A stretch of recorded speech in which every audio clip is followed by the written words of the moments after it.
Welcome back, science solvers. Today we are launching into pumpkin lava. It is going to be messy, it is going to be fun, and we are going to talk a lot of science in the process. So, to begin with, I need to go over the ingredients with you, and then we'll get started. Ingredients for today's pumpkin explosion experiment include dish detergent, baking soda, a little spoon and a big spoon, 1 cup measuring cup, a pumpkin, whatever size you would like, a large plastic sealable bag, vinegar, and food coloring. Grab your ingredients and let's get ready. Okay, science solvers, now that we have all our ingredients lined up and ready to go, it's time to begin our experiment. First up, we're going to take the stem of the pumpkin and carve a hole around it. You'll need an adult's help and supervision for this part. My pumpkin is pre-cut from my pumpkin slime experiment. So we're going to just take the stem, take the pumpkin, open it up. Now you'll need your big spoon handy. For this portion, we're going to scrape the insides of the pumpkin and take out all the pulp and seeds that we can get to. Now, it's really up to you. There's a lot of different types of spoons you could give your child to do this portion of the experiment, or you can just go for your hands and pull out pulp and stem. You'll find that the pulp inside a pumpkin is rather tough to pull apart. This is when you need your Ziploc bag handy. So, I'm going to unseal it, and I'm going to take all of the pulp that I pull out and all of my seeds and place them over into my bag. Now, this part is purely optional and completely up to you. If you like the sensory feel of all of the pulp and the different textures that you feel and the smoothness of the seeds, and you want to do it with your hands, go for it. Get messy. If you don't like that, then that's why we've got utensils. You can use a spoon and scrape out the insides of the pumpkin. It's up to you. Seeds wise, there's a lot of options, guys. You can roast your seeds in the oven, cook them with an adult's help. I've seen some recipes where people just add a little salt and roast these after they've cleaned all the pulp off and washed them smooth. So that's an option. You could also plant your seeds and make more pumpkins and see what you have next year come fall. And what I am going to do is I'm going to make a sensory bag for the members of my staff who they like to see the pulp, they like to see the seeds, but they don't really so much like to touch it themselves. But they like to examine things nice and up close. But if you're a science solver, but you're not into messy things, a sensory bag may be just the thing for you. So I'm going to continue to pull out the pulp and the seeds inside my pumpkin. My spoon is not doing terribly great for me, so I am going to get in there and use my hands and add to the sensory bag that I'm creating here. Really gotta get all the sides. Look at all of that. Pulp and seeds. Pulp is really stringy, guys.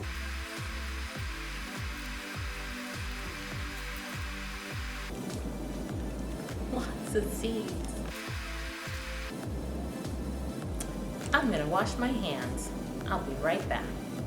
Movie editing magic. I'm back and my hands are clean. And I have a magnifying glass. So I just wanted to review with you your options for seeds this season. You could plant your seeds and make a pumpkin for next year. 2, you could roast your seeds and eat them.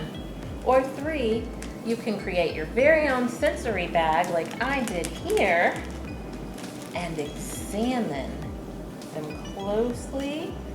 Oh, this is really cool. It really allows me to take a closer look at the seeds and the pulp. And with the sensory bag, look at this. I can still touch and feel how tough the texture of the pulp is and how smooth and slippery the seeds are without even getting my hands messy. So if you don't like messy things, you can still get involved in this experiment and enjoy the season. All right, moving forward, it's time for us to launch into how to make this pumpkin erupt.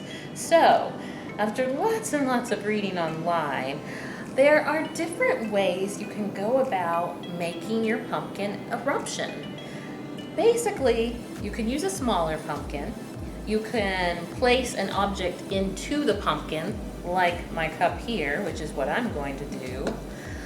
Or you can experiment with small soda bottles and things like that that'll fit inside your pumpkin based on its size. But since my pumpkin is extremely large, I'm opting for the container inside the pumpkin. Now, as you know, I have pretty much cleaned out my pumpkin, so I'm gonna need my cup to sit right about here. You want it at the edge. And unfortunately, when I did my pumpkin slime, I didn't really think about the size of my pumpkin here, its top. So I'm gonna use some additional resources to help me out. I have some newspaper right here that I'm just gonna take and kind of ball up like so, fit it through the opening here, and sit it just scrunched up enough so that I can prop my cup in the top here without worry that my cup would go in too far. Because you do want the rim of the cup, if you use a cup, to sit pretty even with the opening of your pumpkin. There we go. It's nice. It lines up very nicely now. And my stem, as you see, is just right here on the side waiting for me. Okay, now to get started. Baking soda is our base for today's experiment. Vinegar is our acid. When we make these two come together, it's going to create a chemical reaction that's going to allow the eruption to take place, because it's going to create carbon dioxide, and carbon dioxide brings up some of the mixture with it, and that's what actually creates and allows for the eruption.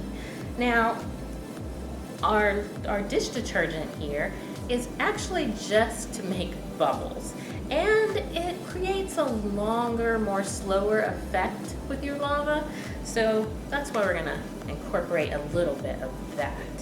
To get started, first, you're gonna need your baking soda.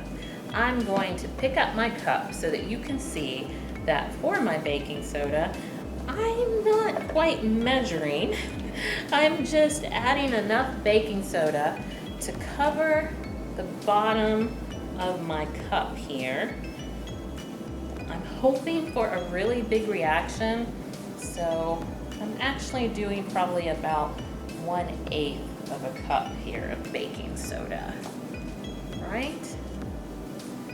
Now, on top of my baking soda, I'm going to put in, what color food coloring should we go for? We've got some nice green dish detergent, very seasonal colors going on today. How about some pink? Drops of color. All right, now I'm gonna take my dish detergent and pour it in there, just enough to cover the baking soda. There we are. And last but not least, we're going to add our vinegar. Do you remember what vinegar is in this experiment? The baking soda is your base, so the vinegar is your, that's right, it's the acid. Time to create some carbon dioxide, guys. Pouring it in my measuring cup. And now you see my pumpkin is in this big container to protect the table from our eruption. So you want to have your pumpkin encased inside something, a bucket, a sink, a container, something like that. Okay, here goes everything. Whoa! Here comes our launch of our eruption. There's so many bubbles on this side. My books are falling in the name of science. Okay, experiment number 2, because of course, we can't just do one eruption. So this time, I'm going to add even more baking soda, half a cup of baking soda, because I want to really see how big I can get things. Once again, I need to make sure that it's just at the tippy top here of my pumpkin. I need a little more newspaper in here because it's sinking a bit after our first explosion. Got my first newspaper a little wet. So there we have it. Half a cup of baking soda. All right, now I'm still gonna add my dish detergent. I liked the bubbly effect and that my lava went nice and slow. Covered up all of the top of the baking soda, plus a little extra. And last but not least, vinegar. Okay, I didn't add food coloring this time. It's up to you. I skipped that step intentionally. I don't think I'm gonna need it. Here we go. Filling up my cup. Let's see. Vinegar. Here we go, explosion number 2. Woo!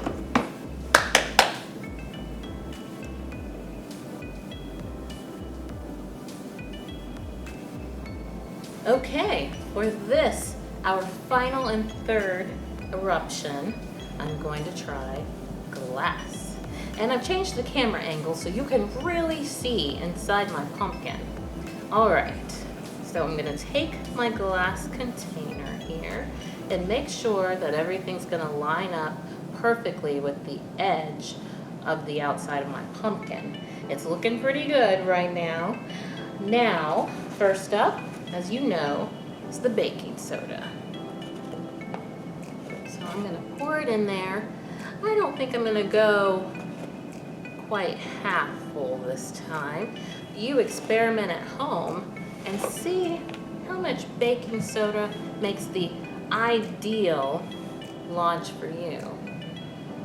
That's about how much I have in this container.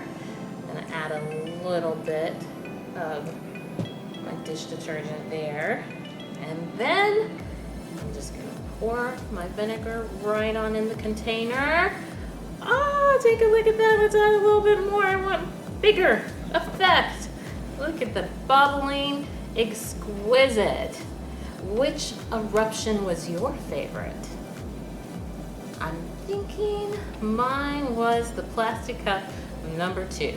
You'll notice I switched up only a few variables each time. So in experiment 1, I used food coloring and 1 cup of vinegar to our little bottom amount of base of baking soda that I did for that first explosion. The second time, you'll recall I went all the way up to half a cup full, but I still maintained 1 cup of vinegar. It's not until the very end when I changed up from my glass jar, ran out of plastic cups, and went ahead and did half a cup again of baking soda and full on 1 cup of vinegar, and then a little more vinegar. Thank you so much for joining us for this explosive edition of Science Solvers. See you next time for more science experiments and more fun.